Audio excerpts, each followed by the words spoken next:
A respected journalist finds herself sitting in a courtroom, tense and still, as Officer Brandon Tate stands on the witness stand, weaving a fabricated story that could land her behind bars. His voice, steady and authoritative, makes his version of events seem almost irrefutable. But just when it appears that the jury is buying into his lies, an unexpected revelation shakes everything to its core. What happens when the truth dares to expose a system built on deception? We'd love to hear your thoughts in the comments below. Elisa Carter sat rigidly in her seat, her fingers tightly gripping the edge of the wooden defense table. She fought against the instinct to react as Officer Tate calmly detailed his account of the incident, his gaze fixed on the jury with calculated sincerity. "I had no choice but to defend myself," Tate declared, his badge shining under the harsh fluorescent lights of the courtroom. "Miss Carter struck me first. I was simply doing my job." A slow, controlled breath escaped her lawyer, David Lawson. He had warned Elisa that this moment would come. In a courtroom, especially one like this, the word of a police officer carried far more weight than that of the accused, especially when that accused was a black woman speaking out against police corruption. Judge Marion Holloway, an older white woman with an unreadable expression, peered over her glasses at Tate. "Continue, Officer Tate." Tate nodded, adjusting himself as if settling into a rehearsed narrative. It was a chaotic scene. Protesters were everywhere. I approached Miss Carter to disperse the crowd peacefully, but she became aggressive. She pushed me and tried to grab my baton. I had to subdue her. A murmur rippled through the courtroom. Elisa's nails dug into her palm as she fought to keep her composure. The lies were spilling out thick and fast, but the jury was hanging on every word. They had no idea what had really happened that day. She had been covering a peaceful protest against police brutality, her camera in hand, when Tate had shoved her to the ground without warning. He had kneeled on her back, confiscated her phone, and later charged her with assault. Now, he was twisting the truth to save his own skin. Behind her, her friend Tasha Reynolds sat in the gallery, gripping the armrests of her chair so tightly her knuckles had turned white. She knew the truth too, but in a courtroom like this, the truth didn't always hold the same power as a well-dressed lie. David adjusted his suit jacket, his calm demeanor never faltering. "Officer Tate," he began, "let me clarify. Miss Carter, an unarmed journalist, was the aggressor against you, an armed officer." Tate leaned back, clearly offended. "Correct." David paused for a moment, his pen tapping gently against the table. "And yet, multiple witnesses say otherwise." Tate shrugged dismissively. "Witnesses can be mistaken. Things happen fast during protests." David's brow furrowed. "You claim there's no footage of the incident?" Tate didn't hesitate. "That's correct. To my knowledge, no video exists." Elisa clenched her teeth, feeling the familiar wave of frustration rise within her. She knew there was footage. She had seen it before her phone was wiped clean. But the problem was, by the time she had been allowed to recover it, the evidence had disappeared. Judge Holloway turned her attention back to David. "Do you have further questions for the witness?" David exchanged a quick glance with Elisa before shaking his head. "Not at this time, Your Honor." Holloway nodded, turning to the jury. "Ladies and gentlemen, we'll take a brief recess before continuing." She banged her gavel, signaling the break. As soon as they were dismissed, Elisa exhaled sharply, her heart pounding in her chest. "He's too comfortable," David muttered as he sat beside her. "I know," Elisa whispered back, her mind racing. "But what if we can't prove it?" Tasha leaned forward, urgency in her voice. "We might be able to." Elisa turned to her friend, confusion clouding her thoughts. "What do you mean?" Tasha's eyes gleamed with determination, a glimmer of hope that Elisa hadn't seen in a while. "Maybe we can." A message flashed across Elisa's phone. Someone had found the video. 30 minutes later, she was back in her seat, but something had shifted within her. A spark of hope flickered, something she hadn't allowed herself to feel for weeks. David stood before the court as the trial resumed, his voice steady and firm. "Your Honor, we have new evidence that directly contradicts Officer Tate's testimony." The room seemed to breathe in unison, a sudden energy filling the space. The prosecutor, Jacob Mills, shot up from his chair, his voice sharp. Objection. This evidence was not submitted before the trial. David didn't flinch. It was just uncovered, Your Honor. This video proves that Officer Tate's entire testimony is a lie. Judge Holloway pursed her lips, her gaze sharp. I want to see it. Tasha passed her tablet to David, who quickly connected it to the courtroom's large screen. The video, taken from a bystander's phone, was crystal clear. It showed Officer Tate approaching Alyssa without provocation, grabbing her wrist, shoving her to the ground, and pinning her there with unnecessary force. At no point did Alyssa attack him. Gasps rippled through the courtroom. Alyssa barely dared to breathe as she watched the footage. She had known the truth, but seeing it play out on the screen for everyone to see, seeing how easily Tate had lied, made her blood run cold. The color drained from Tate's face. That footage is taken out of context, he stammered. David turned to him, his expression slow and calculated. Out of context, Officer Tate? Do you deny that this is you in the video? Tate's jaw tightened. I know, but David let the silence stretch, the weight of the moment pressing down on everyone. He didn't rush. Then tell me, Officer Tate, how do you explain this? He pointed at the screen, where Tate could be seen shoving Alyssa to the ground without provocation. The prosecutor scrambled to recover. Your Honor, this is highly unorthodox. Judge Holloway raised her hand, cutting him off. Save it, Mr. Mills. She turned her gaze to Tate. Officer, do you have an explanation? Tate swallowed hard, his voice wavering. I don't recall it happening that way. David pounced. So, you're saying your memory of the incident is faulty? Tate stuttered. The courtroom fell silent, the tension palpable. Judge Holloway leaned forward, her voice hard. Officer Tate, I strongly advise you to choose your next words carefully. A long, uncomfortable pause followed before Tate finally spoke, his voice strained. I may have misremembered some details. David's smile was anything but friendly. Misremembered, right? A murmur swept through the room. The jury's faces had shifted. What had once been trust in Tate was now something else, doubt. The damage was done.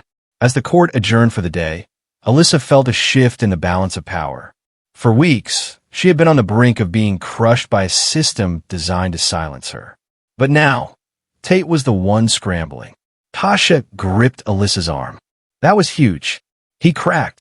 David exhaled, his gaze never leaving the door. Tomorrow, we push harder.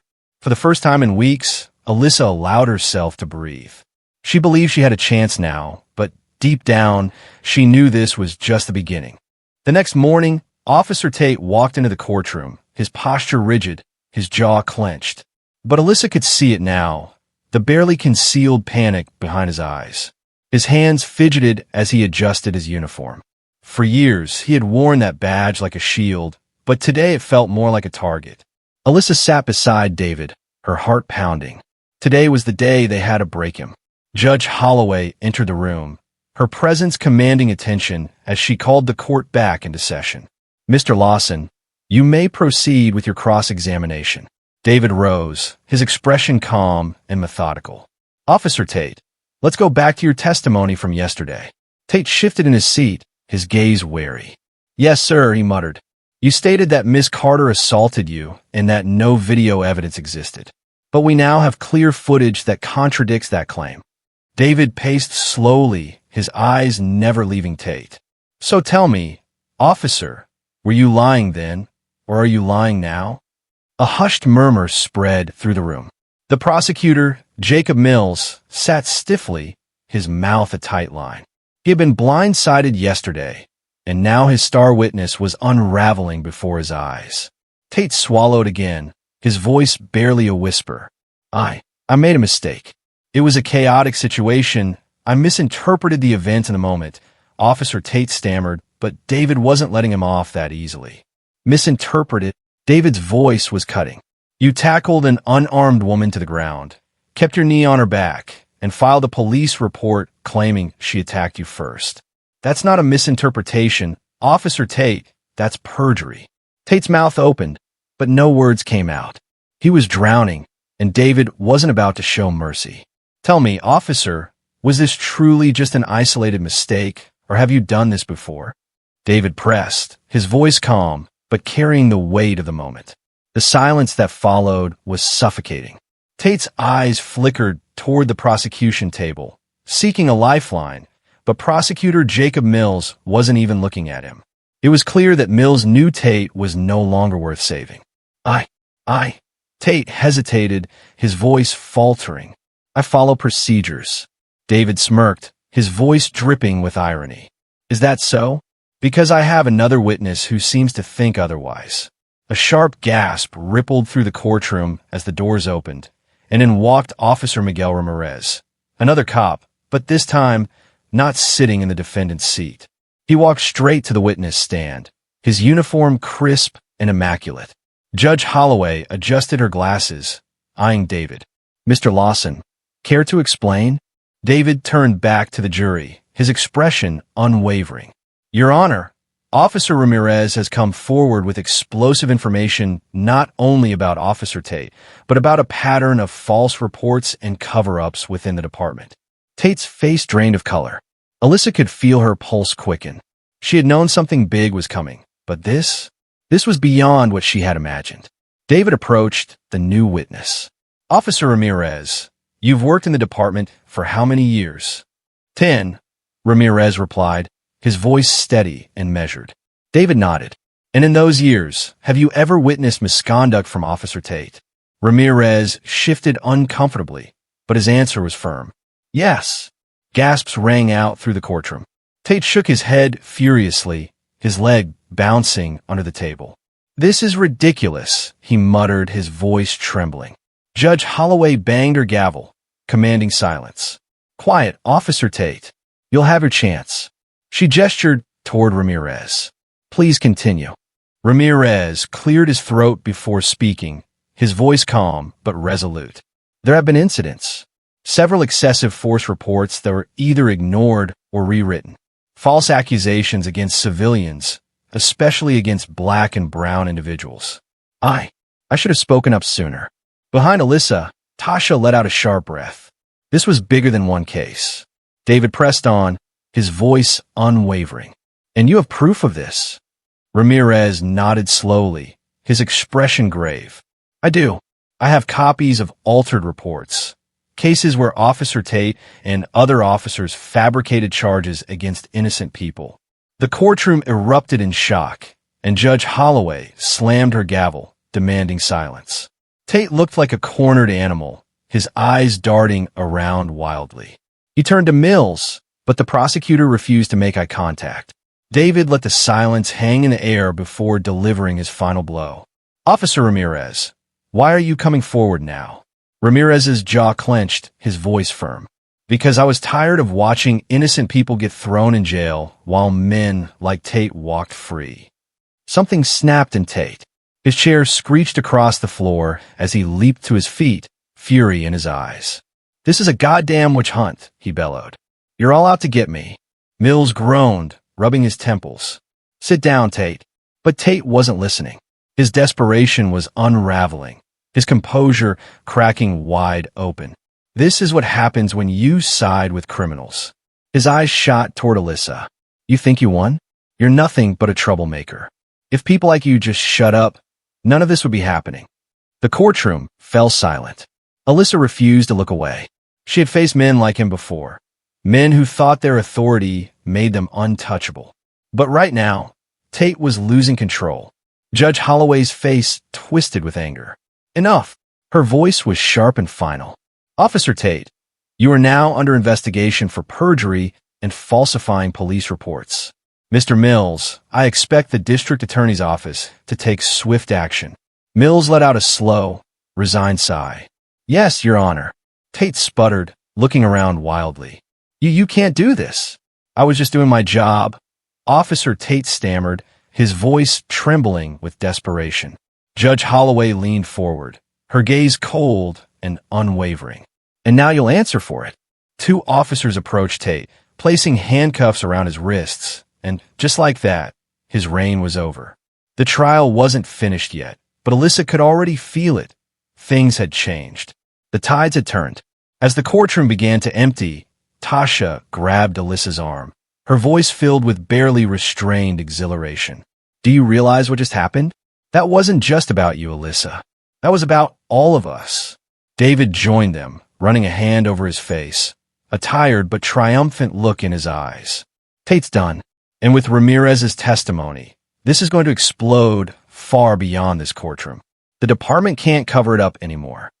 Alyssa swallowed, her heart still racing. "We're making history."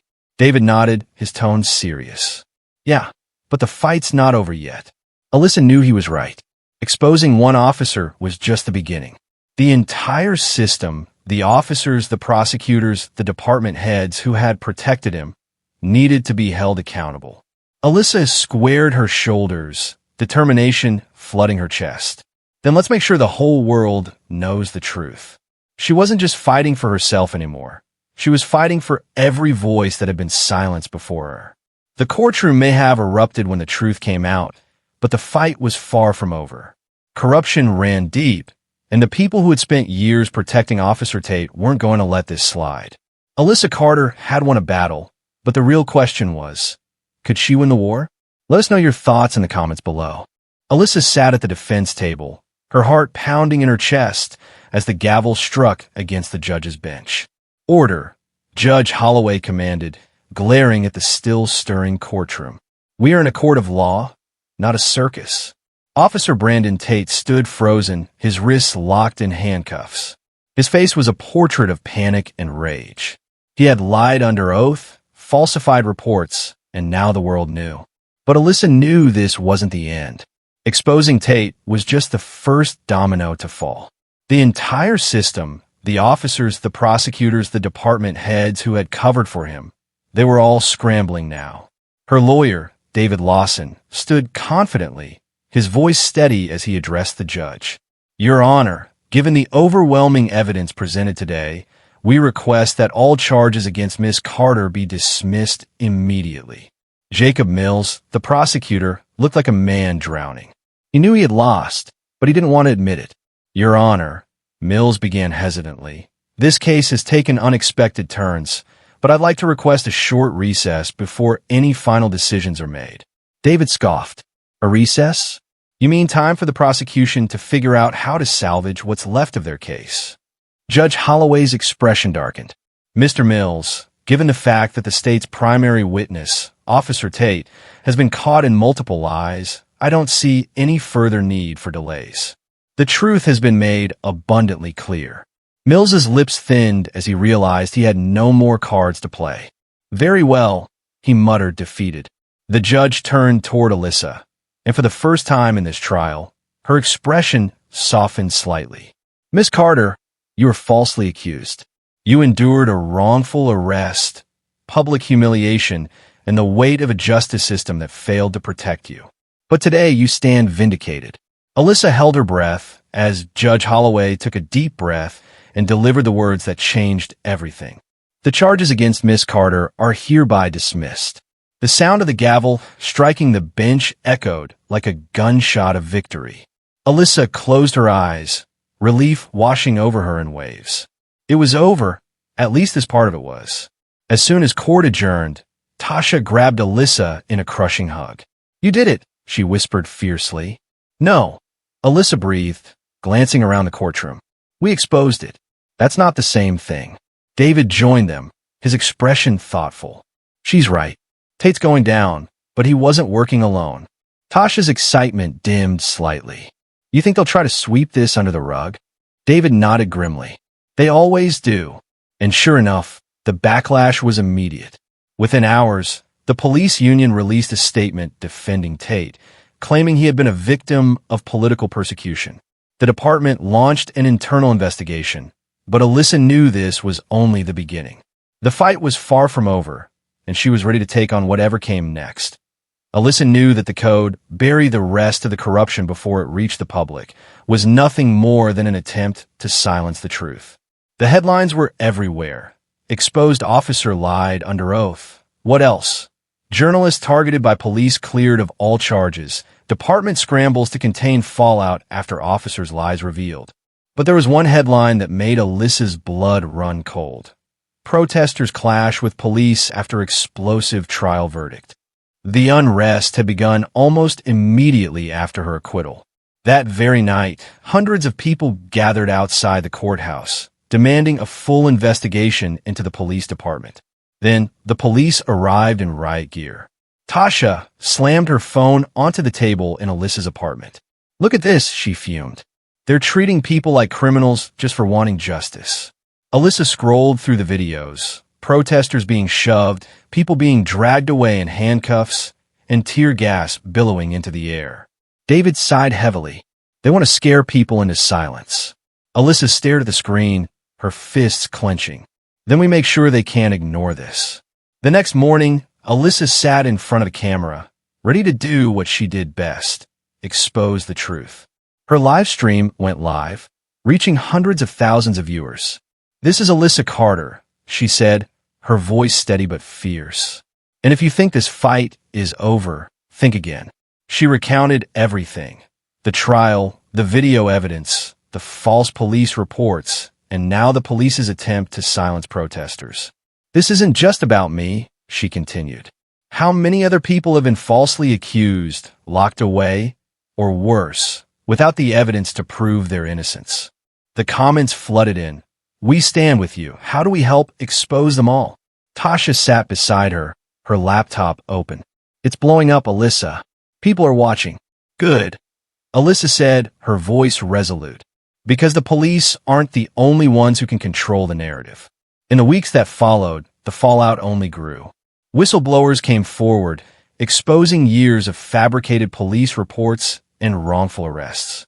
The mayor ordered an independent investigation into the police department, placing several high-ranking officials under scrutiny. Alyssa's story became a national movement, igniting debates about police accountability and the desperate need for reform. Then came the final blow. Officer Brandon Tate, in a last-ditch effort to save himself, agreed to a plea deal. He would testify against the very system that had once protected him. The irony was almost poetic. A month later, Alyssa walked past the courthouse again, this time with a newfound sense of strength. Tasha nudged her. "You ever think about what's next?" Alyssa smiled faintly. "Yeah, I do." She pulled out her phone and stared at a new tip that had just come in, one about another wrongful conviction, another lie buried beneath the system. "This wasn't the first time," she murmured, "and it won't be the last." Tasha sighed. "So what are we going to do?" Alyssa's grip tightened around her phone. "We exposed them one by one." And with that, the fight continued.